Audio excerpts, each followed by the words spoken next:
ကံကြောင်းလေးကိုရှင်းဥစွာပြောအောင်အလုံးသိနေကြတဲ့ထဲမှာလူတွေကကံကောင်းအောင်လုပ်ကြမယ်ကံဆိုးတယ်ကံကောင်းတယ်တချို့လည်းကံကောင်းတယ်ဆိုတာအလုပ်ကောင်းရင်ကံကောင်းတာပါပဲနဲ့ပြောတဲ့သူကလည်းရှိမြတ်စွာဘုရားဆိုလိုတဲ့ကံကဘာလဲကံအကြောင်းကိုဘယ်လောက်နားလည်ရမလဲဆိုတာစဉ်းစားဖို့လိုတယ်ကိုယ်တဏ္ဍာမှာကံနေဖြစ်နေလို့ဖြစ်မှမသိလို့ရှိရင်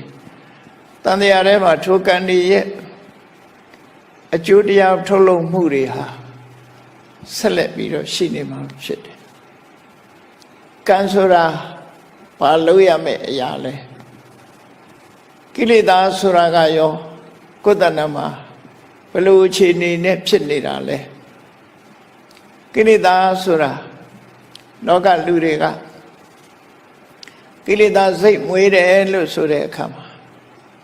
ကာမဂုဏ်ကိစ္စတွေလောက်တင်အာယုံပြုပြီးတော့ကိလေသာလို့ပြောနေကြတယ်တော့ကံနဲ့ကိလေသာအကြောင်းကိုကြကြနနနားလည်ဖို့လိုတယ်ပေါ့အဲ့ဒါလို့နားလည်လို့ရှိရင်တော့ဘဝတန်တရားထဲမှာကျင်လဲနေဖို့အတွက်ဒီကံနဲ့ကိလေသာပေါင်းစပ်ပြီးတော့လုပ်နေတာကောင်းတဲ့ကံပဲဖြစ်ဖြစ်မကောင်းတဲ့ကံပဲဖြစ်ဖြစ်ကိလေသာနဲ့တွဲဖက်နေတဲ့ကံတွေဟာဘဝတန်တရားထဲမှာလဲစီမှားချပဲဖြစ်တယ်ပေါ့နော်ဘဝတန်တရားလို့ဆိုတာကောင်းတာလုပ်လို့ဆိုးတာလုပ်လို့ဥပမာပဲတစ်ခုပြောမယ်ဆိုလို့ရှိရင်ကုသိုလ်ကောင်းမှုတွေလုပ်ရင်ကံကောင်းလိမ့်မယ်လို့လူတွေကထင်ကြတယ်ဟုတ်တယ်သူတို့ရည်မှန်းတဲ့ကံကဘယ်လိုဟာတော့ဘဝမှာအဆင်ပြေမယ်အလုပ်ကိုင်းတွေကောင်းမယ်ငွေကြေးတနာတွေပြည့်စုံမယ်မတောင်းမတမကြောင်မကြစားမယ်ယာရုဂုဏ်သိစီစဉ်ဥစ္စာတွေတိုးတက်မယ်အဲ့ဒါကိုကံကောင်းတယ်လို့ပြောကြတယ်နော်သို့တော့မကောင်းတာဘာလဲလို့ဆိုလို့ရှိရင်မကြခင်အိုသွားတာတို့မကြခင်နာရတာတို့ယောဂဖြစ်ရတာဒီကနေ့ခေတ်မှာကြည့်ဆေးရုံဆေးကန်းကြီးတွေကြီးနေတယ်ရော့သွားတယ်လို့မရှိဘူးနော်မစီရတဲ့နေရာဆိုတာတွေဟာအကုန်စေကားနေတယ်လူတိုင်းဟာယောဂကင်းတယ်ဆိုတာမတမရှားနေအဲ့တော့ကံကောင်းတယ်နဲ့ကြိုးစားနေရင်ကနေပြီးကံဆိုးမိုးမောင်တွေ့နေကြတာပဲဖြစ်တယ်ဘဝတန်တရားထဲမှာကံကောင်းအောင်လုပ်ဖို့အလုံးကိုခဲရင်နောက်ဆုံးပိတ်အဆုံးသတ်မှာတော့အကောင်းတွေ့ဖို့ရမတမခဲရင်တယ်လူတိုင်းဟာသေဆုံးခြင်းမှာဆုံးတတ်ကြရတယ်ခင်မင်ကြတဲ့ဆွေတွေမျိုးတွေမိသားစုတွေကမျက်ရည်မျက်ခွက်နဲ့တောကနဲ့ပဲနေကြရတာဖြစ်တယ်အဲ့တော့ကံကောင်းပါတယ်ဆိုရင်ဆိုတဲ့ပုဂ္ဂိုလ်ရောအဲ့ဒီလိုဟာမျိုးတွေ့ရလားဆိုတွေ့ရတယ်ယာရုကြီးတဲ့ပုဂ္ဂိုလ်ရောအဲ့ဒါမျိုးတွေ့လားတွေ့တာပဲစီစဉ်ဥစ္စာချမ်းသာကြွယ်ဝတဲ့ပုဂ္ဂိုလ်တွေလည်းတွေ့တယ်အဲ့တော့တန်တရားထဲမှာကံကောင်းတယ်ဆိုတာဘာပြောတာလဲနော်ကောင်းတဲ့အပိုင်းလေးကိုကြည့်ပြီးတော့ကံကောင်းအောင်လုပ်ကြတယ်အလုပ်ကောင်းရင်ကံကောင်းတယ်လို့လူတွေကပြောနေကြတယ်အေးကိလေသာတွေနဲ့တွဲဖက်နေတဲ့ကံတွေဟာအကောင်းသက်မရှိဘူးအဆိုးဘက်ကိုတွန်းပို့နေတာတွေဒါများတယ်ပေါ့ကံနဲ့ကိလေသာနှစ်ခုပေါင်းစပ်ပြီးတော့ဘဝတန်တရားခရီးကြီးကိုရှောက်လန်းစေတာပဲဖြစ်တယ်ကောင်းပြီကံဆိုတာဟာအလုံးကြားဖို့ရတဲ့အတိုင်းကံဆိုတာကိုကြားဘူးနာဝရှိတဲ့ပုဂ္ဂိုလ်တွေကကံဆိုတာဘာလဲလို့မေးလို့ရှိရင်စေရနာဟံဘိက္ခွေကမ္မဝရမိရသော်ဘုရားကစိတ်ထဲမှာတွန်းအားပေးတဲ့သဘောလေးတွန်းအားပေးတဲ့သဘောကောင်းတာပဲဖြစ်ဖြစ်မကောင်းတာပဲဖြစ်ဖြစ်တွန်းအားပေးတယ် volition လို့အင်္ဂလိပ်လိုပြန်တယ်ထို့တဲ့ကောင်းတဲ့ဟာ stimulation တို့ motivation တို့တွန်းအားတစ်ခုလို့ဆိုလို့ကောင်းတာဖြစ်ဖြစ်လှုပ်ဖြစ်သွားအောင်မကောင်းတာလည်းလှုပ်ဖြစ်သွားအောင်တွန်းအားပေးတဲ့စွမ်းအားတစ်ခုပဲအလုံးကိုစုစည်းတယ်စေတနာဆိုတာ organization ပဲတဘာဝတရားတွေအလုံးကိုစုစည်းပေးလိုက်တယ်အဲ့ဒီစုပေးလိုက်တဲ့စွမ်းအားတွေနဲ့သူပေါင်းစပ်သွားတာအဲ့တော့ကံကိုဒီတမအဖြစ်ပြောရင်စေရနာဟံဘိက္ခွေကမ္မဝရမိလူတွေဟာဒီတွန်းအားအလိုက် စိတ်ထဲကကြံစည်ကြတယ်နှုတ်ကပြောဆိုကြတယ်ကိုယ်ဒီလျောက်လုပ်ကြဘာတွေဖြစ်လာတော့ဆိုကမ္မဆိုတဲ့အမှုတွေဖြစ်လာတယ်နော်စိတ်နဲ့ကြံစည်တဲ့အမှုနှုတ်နဲ့ပြောဆိုတဲ့အမှုကိုယ်ဒီလျောက်လုပ်တဲ့အမှုအဲ့ဒီအမှုကိစ္စတွေပေါ်လာအောင်တွန်းအားပေးတဲ့စေတနာကိုကံလို့ခေါ်တယ်လို့ဆိုဒါဖြင့်မြတ်စွာဘုရားရဲ့ဒေသနာတော်မှာစေတနာတစ်မျိုးတည်းကိုသာကံလို့ခေါ်ရလားလို့ဆိုမဟုတ်ဘူးဟောအလုံးဘောရဝတဝင်သူရောစင်နေသိတဲ့အတိုင်းကာယကံဝစီကံမနောကံလို့ရှိတယ်မယ်စေတနာကိုမနောကံလို့ခေါ်ရမဟုတ်ဘူးကာယကံမြောက်သွားအောင်တွန်းအားပေးတဲ့တနည်းအားဖြင့်ရည်ရွယ်ချက်ရှိရှိလုပ်တဲ့ intention ပေါ့နော်တွန်းအားပေးတဲ့သဘောဒီမကောင်းတဲ့အကိုပြောမယ်ဆိုရင်သူများတက်ကိုတတ်တယ်သူများဥစ္စာခိုးတယ်သူတို့ကသားမယားစော်ကားတယ်ပြစ်မှားတယ်ကောင်းတဲ့ဘက်ကပြောရင်သူများတက်ကိုတတ်ခြင်းမှရှောင်ကျင်တယ်အကျဉ်းတရားထားတယ်သူများဥစ္စာမခိုးဘူးတတ်ရှင်းစွာနေထိုင်တယ်ကိုယ်သိက္ခာကိုထိန်းတယ်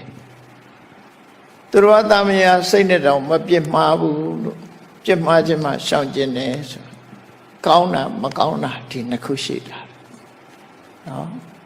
နှစ်ခုရှိလာအဲ့ဒါတွေကြတော့စေရနာကိုသူများတဲ့တတ်တာဆိုတာလေစေရနာကြောင့်တတ်ဖြစ်သွားတာတွန်းအားဘယ်သူနဲ့တွဲလာတော့ဆို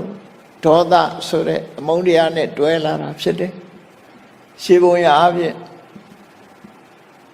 သူများဥစ္စာခိုးတာကြတော့လောဘဆိုတဲ့ကိလေသာနဲ့တွဲလာတယ်သူတို့အတမယပြစ်မှားတယ်ဆိုတာကြလဲလောဘဆိုတာနဲ့တွဲလာတယ်တခါတည်းရန်ဒေါသဆိုတာနဲ့လည်းတွဲတယ်လက်စားချေတဲ့သဘောမျိုးလှုပ်တာလည်းရှိတယ်နော်အဲ့ဒါကြောင့်မို့လို့လောဘဒေါသမောဟဆိုတဲ့ကိလေသာတွေနဲ့ပေါင်းစပ်ပြီးတော့စေတနာတွန်းအားကြောင့်ပြစ်မှုတစ်ခုကျွလွန်သွားတာအဲ့ဒါတွေကစေတနာလို့ခေါ်တခါနှုတ်ကပြောတဲ့အခါမှာကောင်းမကောင်းနှစ်ခုရှိတယ်ပဲမကောင်းတဲ့စေတနာကြတော့လောဘဒေါသမောဟတွေပေါင်းစပ်ထားတဲ့စိတ်စေတနာတွေနဲ့တစ်ဖက်သားကိုတီးတီးကြီးလိန်ပြောတယ်မမှန်မကန်ပြောတယ်တုံးတူမတက်အောင်ခုံချောတယ်ဆဲရည်တယ်အကျိုးမရှိတဲ့စကားတွေနဲ့အကျိုးမဲ့ဖြစ်စေတယ်ဆိုတဲ့ဒီတွန်းအားတွေဒီနှုတ်ကနေထွက်သွားအောင်လိန်လေတဲ့စကားတစ်ခွန်းနှုတ်ကထွက်သွားအောင်တွန်းအားပေးတဲ့စေရနာတုံးနဲ့တူမတက်အောင်ချွန်တွန်းလုပ်တဲ့စေရနာလူတယောက်ကိုဒီရှင်ကျေးတိမ်မွေးစွာမပြောဘဲနဲ့တစ်ဖက်သားဒေါသဖြစ်သွားတော့တဲ့စကားမျိုးဆေးတိုင်းထားတဲ့စကားမျိုးနဲ့ပြောတယ်အကျိုးမဲ့ကောင်းကျိုးချမ်းသာကိုမရစေနိုင်တဲ့လွယ်မာတဲ့အကြောင်းအရာတွေကိုပြောဆိုတယ်အလုံးသိနေကြတဲ့မုတဝါဒပိတုဏဝါစာဖရုဒဝါစာသမပလပါလို့ဆိုရယ်ဒီစကားတွေနှုတ်ကထွက်လာအောင်တွန်းအားပေးတဲ့စေတနာကိုကံလို့ခေါ်တယ်အကုအဲ့ဒါတွေကရှောင်မှုတွန်းအားပေးတဲ့စေတနာကြတော့ကုသကံလို့ခေါ်ပြန်တယ်ဟုတ်ပြီကာယကံနဲ့ဝစီကံဟာစေတနာကိုကောက်တာမှန်မနောကံကိုကြည့်လိုက်မနောကံကြတော့စေတနာမဟုတ်တော့ဘူးအဘိဇာဆိုတာသူများပစ္စည်းကိုကိုယ်ပစ္စည်းဖြစ်လို့တဲ့စိတ်ကူးကြံစီမှုအဘိဇာအဘိဆိုတာရှေရှုဇာဆိုတာစိတ်ကူးတာလောဘနဲ့သူပစ္စည်းကိုမှရချင်တယ်ကြံတွေးမှုစိတ်ထဲကကြံလိုက်တာနဲ့ပဲအဲ့ဒါကံမြောက်သွားတယ်နော်သူများပိုင်တဲ့ပစ္စည်းကိုမပစ္စည်းဖြစ်ရင်ကောင်းမှာပဲလို့သူများပစ္စည်းကိုမှလိုချင်တဲ့လောဘနဲ့တွေးလိုက်တာနဲ့တပြိုင်နက်ကံဖြစ်သွားတယ်စေတနာမဟုတ်ဘူးလောဘကိုကံလို့ခေါ်တယ်အဲ့ကြတော့မနောကမှာလောဘကိုကံလို့ခေါ်တယ်တခါဗျာပါဒဆိုတာဒေါသလူတယောက်ကိုယ်နဲ့မတည့်ဘူးကိုယ့်ဘောမှာမကောင်းလုပ်တယ်လို့ယူဆတယ် သို့မဟုတ်ကိုမကြိုက်တာတွေလှုပ်တဲ့ဆိုပုဂ္ဂိုလ်ဒီပုဂ္ဂိုလ်ပျက်စီးသွားရင်ကောင်းမှာပဲဒီကောင်တည်သွားရင်ကောင်းမှာပဲဒီကောင်ဒုက္ခရောက်သွားရင်ကောင်းမှာပဲလို့တွေးလိုက်တာနဲ့တပြိုင်နက်အဲ့ဒီအတွေးပါဝင်တဲ့ဒေါသဟာကံဖြစ်သွားတယ်သူကံဖြစ်သွားတယ်ဆိုရင်ရှင်တဲ့နှလုံးထဲမှာ accumulate ဖြစ်သွားတယ်ကံဖြစ်တယ်ဆိုတဲ့သဘောတရားဟာတပြင်းကအသီးသီးလိုက်တဲ့အခါမှာအထဲထဲမှာအပင်ပေါက်နိုင်တဲ့စွမ်းရည်တတိရသွားတဲ့သဘောပဲအစိတ်အကျိုးတစ်ခုထုတ်လုပ်ဖို့ရအတွက်တတိတစ်ခုပါသွားတာကိုဆိုလို့အဲ့ဒီဒေါသဟာတာမန်မိသားစုကိုယ်တငယ်ချင်းပေါင်းတဲ့နဲ့တော့မိဘနဲ့သားသမီးဆိုတာလို့မဟုတ်တာလုပ်တဲ့အခါမှာမိဘကသားသမီးကိုစိတ်ဆိုးတယ်မိဘကိုသားသမီးကစိတ်ဆိုးတယ်ညီကောင်မောင်နှမစကားပြောမတတ်လို့စိတ်ဆိုးကြတယ်သို့တော့ဒီကောင်တည်သွားရင်ပျက်စီးသွားရင်ကောင်းမှာပဲဆိုတော့မပါဘူးရိုးရိုးစိတ်ဆိုးတာကြတော့ဒေါသအခုလိုပျက်စီးသွားဖို့ထီအောင်စဉ်းစားတဲ့ဟာကြတော့ဖြာပါတာလို့ခေါ်တယ်အဲ့ဒါကံဖြစ်သွားတယ်လို့ဆိုလို့ဆိုနောက်တစ်ခါအလုံးကိုမထင်ရှားတဲ့ကံတစ်ခုကပါတော့ဆိုမိစ္ဆာဒိဋ္ဌိအဲ့ဒါတော့အလုံးကိုသိမ့်မွေးတယ်လောကလူတွေကလွယ်လွယ်ပြောကြတယ်တမလွန်လောကကိုမယုံဘူးနောက်ဘဝကိုမယုံဘူးအတိတ်ဘဝကိုလည်းလက်မခံဘူးအမေအဖေဆိုတာသူ့ဘာသူတို့ချင်းချင်းပေါင်းတဲ့ဆက်ဆံကြတာဖြစ်တယ်ဘာမှကျေးဇူးတင်စရာမလိုဘူးလူတွေကတည်သွားပြီးရင်နောက်ဘဝဆိုတာမရှိဘူးနော်နောက်ဘဝဆိုတာမရှိဘူးကောင်းတာလုပ်လဲကောင်းကျိုးမရဘူးဆိုးတာလုပ်လဲဆိုးကျိုးမဖြစ်ဘူးဆိုတဲ့ဘာလုပ်လို့ကောင်းကျိုးချမ်းသာရနိုင်တာဆိုတာမရှိဘူးတဘဝတစ်ခါပဲသိတယ်ဆိုပြီးအဲ့ဒီအတွေးလေးဝင်လိုက်တာနဲ့အဲ့ဒီမိစ္ဆာဒိဋ္ဌိဆိုတဲ့နတ္ထိကဒိဋ္ဌိဟာကံမြောက်သွားတယ်အဲ့ဒီဒိဋ္ဌိကလည်းပဲကံမဲတာမနောကံလို့ခေါ်တယ်မြတ်စွာဘုရားကအပြစ်တွေထဲမှာမိစ္ဆာဒိဋ္ဌိဟာအပြစ်ကြီးဆုံးလို့ပြောတယ်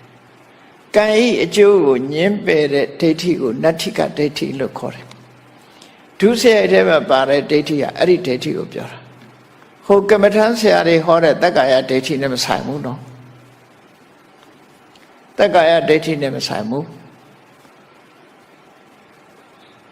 ဒီဒိဋ္ဌိကမနောဒုစရိုက်ထဲမှာပါတဲ့ဒိဋ္ဌိသည်ကံရဲ့အကျိုးတရားကိုညှင်းပယ်တယ်ကံရဲ့အကျိုးတရားကိုညှင်းပယ်ခြင်းဟာကံကိုညှင်းပယ်ခြင်းပဲဖြစ်တယ်အဲ့တော့ကံရဲ့အကျိုးကိုညှင်းပယ်လိုက်ခြင်းဖြင့်ကံကိုလည်းညှင်းပယ်တယ်အကြောင်းတရားကိုလည်းညှင်းပယ်တယ်ဆိုတဲ့အဓိပ္ပာယ်ရောက်လို့အဲ့ဒီမိစ္ဆာဒိဋ္ဌိဒီအမြင်လေးဟာကိုယ့်ကိုယ်တော့ philosophy လို့ထင်ကောင်းထင်လိုက်လွယ်လွယ်လေးနဲ့ကိုယ့်ရင်ထဲမှာလှူမနေနဲ့ဘာအကျိုးမှမရဘူးကောင်းတာလုပ်လဲကောင်းကျိုးမရဘူးဆိုတာလုပ်လဲဆိုကျိုးမရဘူးနောက်ဘဝဆိုတာမရှိပါဘူးသိပြီးပြန်ဖြစ်မှာမဟုတ်ပါဘူးဆိုတဲ့ဒီအတွေးအမြင်လေးကိုလက်ခံလိုက်တာနဲ့မိစ္ဆာဒိဋ္ဌိဆိုတဲ့ကံဖြစ်သွားတယ်အဲ့ဒါမနောကံလို့ခေါ်တယ်နော်အဲ့တော့သဘောပေါက်ရမှာကတော့စေတနာဟံဘိက္ခွေကမ္မဝရမိတို့မြတ်စွာဘုရားနိဗ္ဗေထိကသုတ်တံမှာဒီတနည်းရတယ်ပဲဟောတာစေတနာသည်ကံမှန်တယ်အဲ့ဒီတွန်းအားတွေကြောင့်လုံးမိတယ်တွန်းအားတွေကြောင့်ပြောမိတယ်ဆိုတဲ့နေရာတွေမှာစိတ်ကူးချမ်းစိတ်မိတာကြတော့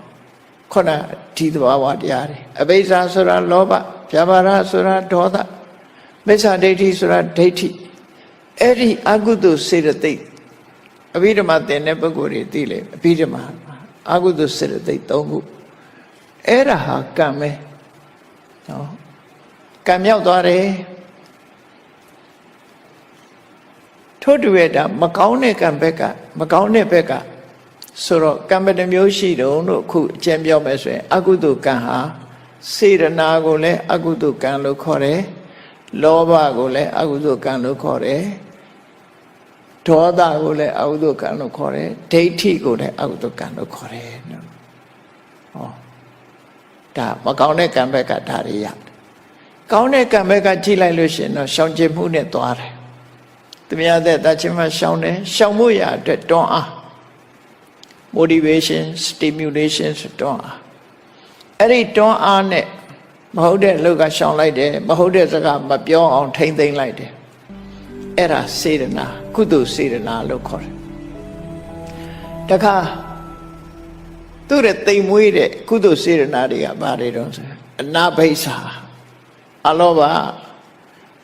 ဆိုတာ generosity ဒီကိုသာသုံးမယ်ဆိုတဲ့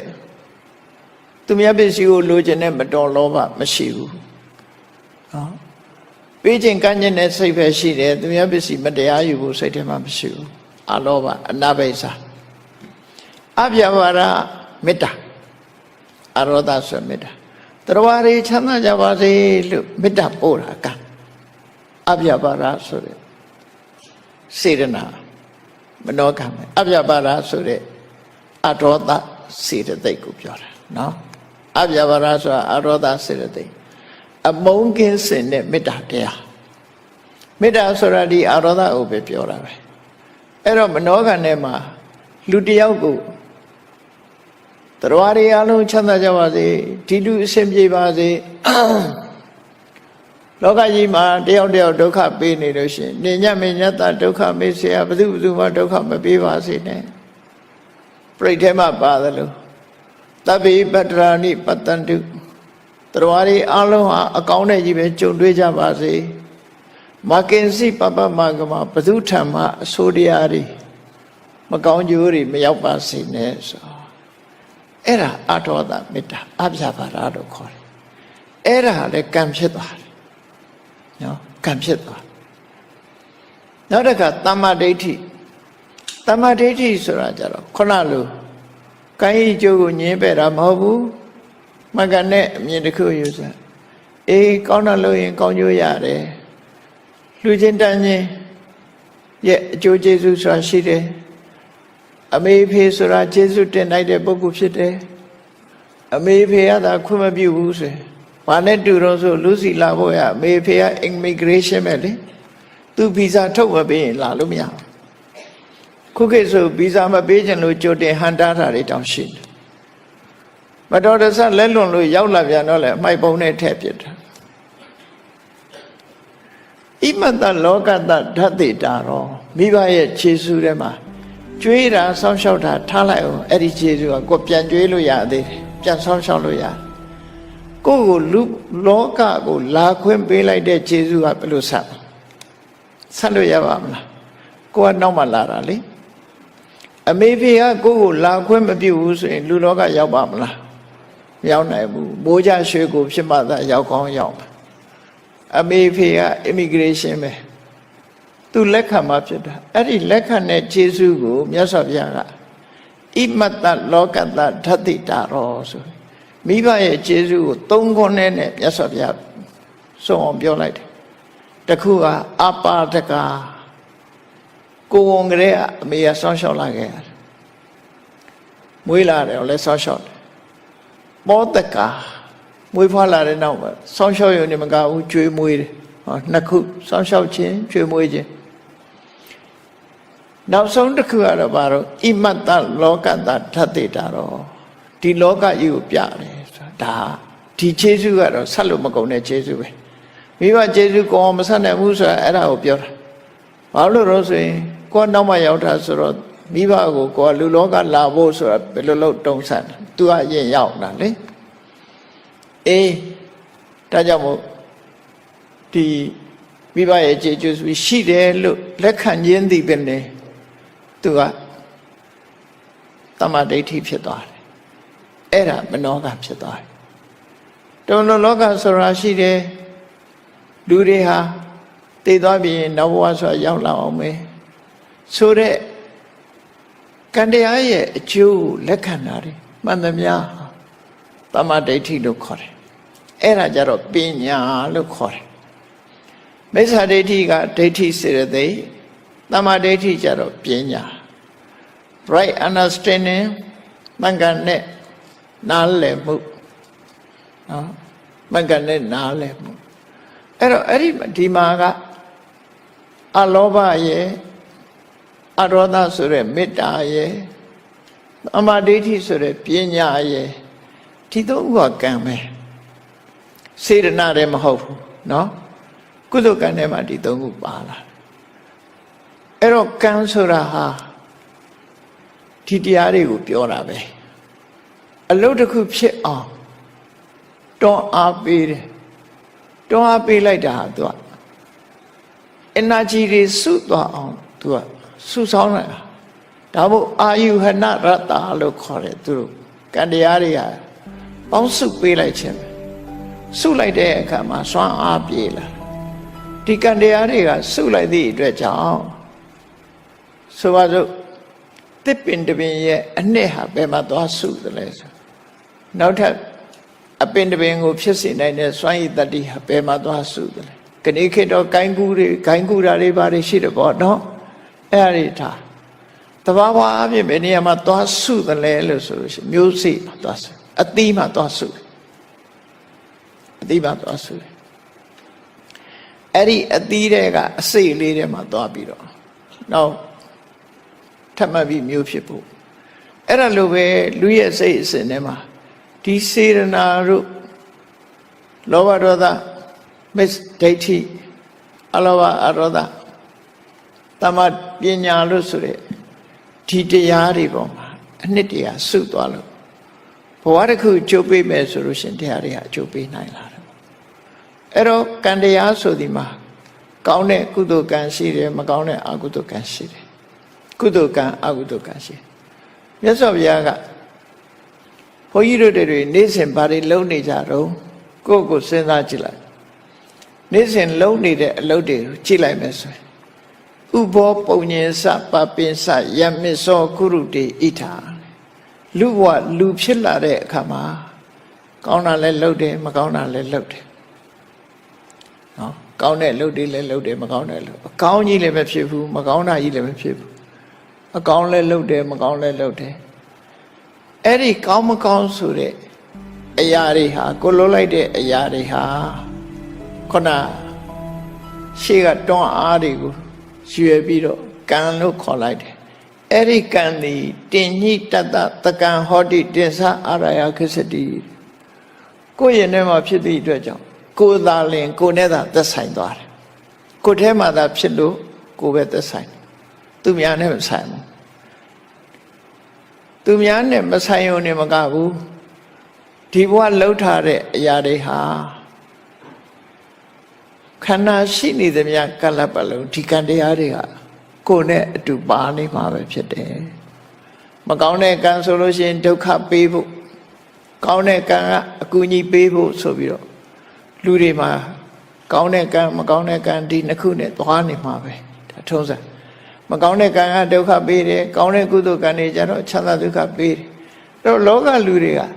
ကံဆိုတာအလုတ်ပါအလုတ်ကောင်းရင်ကံကောင်းပါတယ်နဲ့လွယ်လွယ်ပြောကြတယ်နော်လွယ်လွယ်ပြောကြတယ်သူတို့ပြောတဲ့ရည်ရွယ်ချက်ကတော့ခုနကတာမန်ကြီးပွားတိုးတက်တဲ့အလုပ်တွေကိုပြောတာဖြစ်ကောင်းဖြစ်လိမ့်မယ်နော်တကယ်ကတော့လောကမှာဒီလူတွေမှာနေ့စဉ်နဲ့အမျှကံတရားတွေကဖြစ်နေတာပဲကိုသိသည်ဖြစ်စေမသိသည်ဖြစ်စေလူရင်တဲ့နှလုံးထဲမှာဖြစ်နေတဲ့အရာဟာကိုယ့်ရင်ထဲမှာကိန်းသွားပြီသူကရောက်ရှိနေ accumulation ဆိုစုမိဆောင်းမိဖြစ်သွားစုမိဆောင်းမိဖြစ်သွားအဲ့ဒါတွေကတင်ညိတတတကံဟောတိကောင်းမကောင်းတွေဟာကိုယ်ပိုင်ဥစ္စာကိုယ်နဲ့သာသက်ဆိုင်တော့တယ်တဗ္ဗေတတ္တကမ္မတကဆိုတာအဲ့ဒါပြောတာကံသာလင်ကိုယ်ပိုင်ဥစ္စာကိုလှုပ်တာကိုယ်နဲ့သာသက်ဆိုင် responsibility ကိုဆိုလိုတယ်နော်ကိုယ့်ရင်ထဲမှာဖြစ်တာကိုယ်နဲ့မဆိုင်လို့ဘယ်သူနဲ့သွားဆိုင်မှာနော်ကိုယ့်ရင်ထဲမှာဖြစ်တာကိုယ်ခန္ဓာကိုယ်မှာဖြစ်တဲ့ယောဂကိုယ်ပဲခံရနော်ကိုယ်ပဲခံအဲ့ဒါလိုပဲဒီကိုယ်စားလိုက်တဲ့အစာရဲ့အကောင်အဆိုးဟာလည်းပဲကိုယ်ပဲခံရတာအဲ့ဒါလိုပဲကိုယ်ရင်ထဲမှာဖြစ်လိုက်တဲ့ကောင်းဆိုးကံဟာကိုယ်နဲ့သာသက်ဆိုင်တယ်အဲ့ဒါကိုကမ္မတက္ကတာကံသာလင်ကိုယ်ပိုင်ဥစ္စာရှိတယ်လို့ပြောတာအဲ့ဒါကိုပြောတာ responsible ဖြစ်တာပြောတာဟုတ်ပြီ responsible ဖြစ်သွားရင်ဒီဘဝတယ်လားလို့ဆိုမဟုတ်တင်္စအာရယခစ္စတိဒါကြီးကပါသွားမှာပဲဘယ်လိုလုပ်ပါလာတော့ ကံတရားတွေကဘယ်မှာကိန်းနေတာလဲနှလုံးထဲမှာကိန်းသလားနှလုံးထဲမှာကိန်းရင်နှလုံးခုန်ရက်သွားလို့ရှိရင်နှလုံးဆိုတာတည်သွားရင်မီးရှို့တဲ့ထဲပါသွားမှာနောက်ဘဝဘယ်လိုလုပ်လိုက်အဲ့လိုမဟုတ်ရင်အုံနောက်ထဲအုံနောက်ဆိုတာလဲဂျမ်းဖြစ်သွားတာရှိသေးတယ်ဟောအဆိုင်မဖြစ်ရင်ဒီဘဝတွေမေ့သွားပြီအဲ့တော့ကံတရားပဲသွားနေမှာအုံနောက်မကောင်းတော့ဘူးသိလို့ရှိရင်လည်းမီးရှို့ပြလိုက်တယ်ဒီအုံနောက်ကပါစရာအကြောင်းမရှိပြန်အဲ့တော့ကံဟာဘယ်မှာတည်ရှိဘယ်မှာremain ဖြစ်နေတယ်လဲဘယ်မှာတည်ရှိတယ်လဲလို့ပြောမှာစိတ်အစဉ်မှာရှိတယ်စိတ်အစဉ်ဆိုတာဘယ်တော့မှပြတ်တော့မသွားဘူးစိတ်အစဉ်ဟာတစ်ခုပြီးတစ်ခုတစ်ခုပြီးတစ်ခုဆက်နေ mental process ဆိုတာတန်တရားဝကတန်တရားဘဝမှာစတဲ့အချိန်ကစပြီးနိဗ္ဗာန်ရသည့်အထိအောင် mental process ကပြတ်သွားတာနှစ်နေရာပဲရှိတယ်ဒါတောင်ခိတ္တပြတ်တာဘယ်နေရာတော့ဆိုလို့ရှိရင်ဇန်စွမ်းအားနဲ့တမာရီစွမ်းအားနဲ့စိတ်ကိုယုံမုန်းပြီးတော့တရားအထုတ်လို့အောင်မြင်သွားလို့ရှိရင်အတ္တညတ္တဘုံဆိုတဲ့စိတ်မဲ့တဲ့ဘဝမျိုးရောက်သွားတာခဘာ900ဒါလည်းပဲ pause လုပ်တယ်လို့ပဲပြောရမယ်ခိတ္တ pause လုပ်လိုက်တာ stop လုပ်တာမဟုတ်ဘူး pause လုပ်လိုက်တာနော်ချိန်တိုင်းပြန်ပေါ်လာမှသူကအပြည့်သက်မဟုတ်ဘူးနောက်တစ်ခါនិရောဓသမဘာဆိုတာကြားဦးရလိမ့်မယ်និရောဓသမဘာဝင်စားလို့ရှိရင်စိတ်စေတသိက်စေတစာရုပ်အလုံးချုပ်သွားတယ်တမာရီဆောင်အားနဲ့ဒါလည်း pause လုပ်လိုက်တာပဲ